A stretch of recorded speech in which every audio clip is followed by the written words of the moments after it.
Hello to GESDA, and today we are welcoming Jean-Marie Guéhenno.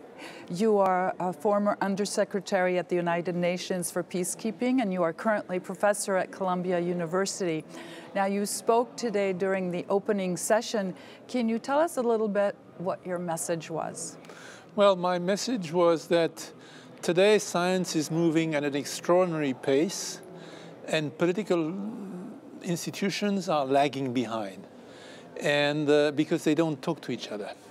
And that's quite a dangerous situation. We see that contrast between this extraordinary, this marvelous progress that we see in many domains of science, and at the very same time we have Ukraine, we have an unraveling of political institutions, we have an unsettled situations in many countries. And for me, that sends a very clear message.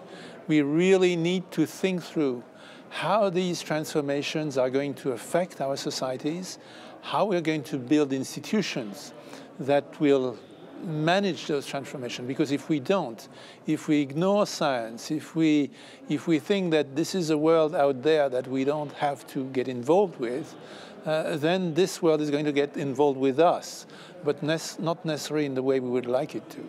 Okay, we live currently in an extremely difficult geopolitical context and situation. So how should we look at science if we want a peaceful society? How is science going to help? You're a diplomat, but how will science help? Well, the scientists, I mean, if they are real scientists, their goal in life is the search for truth. And that creates a shared common ground. In human societies, many people are not looking for truth, not searching for truth, they're searching for power. And that's a very different aim, different goal, and that can lead to conflict and tensions.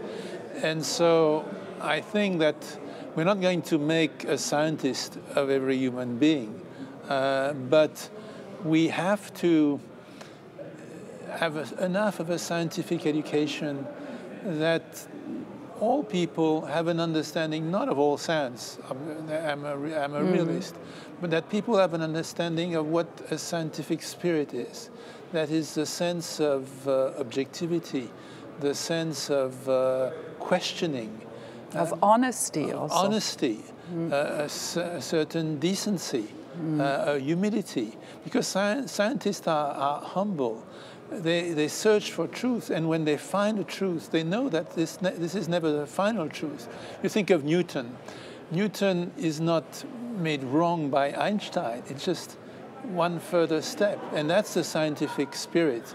And that's not the spirit that we see in our societies, where we see more and more people brandishing certainties, so to speak, and using certainties to close down, to live in their own little bubble, destroying the shared common space that is so important both for our own societies, so that we live in a peaceful way, and for relations between societies, so that we can understand that other societies may have different priorities. So we have a lot to learn from the scientific spirit. About inclusion. You announced today, or it was announced today, a collaboration with the Geneva Center for Security Policy and yourself at Columbia University. What's that all about? Can you tell us a little bit more? Yes, indeed. No, we are working on a tripartite collaboration between GESDA, the Geneva Center for Security Policy, and my program at Columbia University. And the idea is to look not just at the future of conflict, but at the future of conflict resolution. There are lots of organizations that look at the future of conflict to develop better weapons, better ways to kill each other. We think that it's important to understand the evolution of conflict, to see how we're going to stop conflict, how we're going to build peacemaking. There are new ways, and diplomats too often live in their own bubble, and they need to see that the world out there is changing. Diplomats are a reflection of societies, and conflicts are a reflection of societies. So if you don't understand how society is going to be transformed, you're not going to be able to conduct effective diplomacy. And so for Columbia, in New York, one of the two seats of the United Nations, to partner with two Geneva institutions is something actually quite logical to have that collaboration. Thank you very much, Jean-Marie Guéhenno, and thank you for this very interesting conversation. Thank you.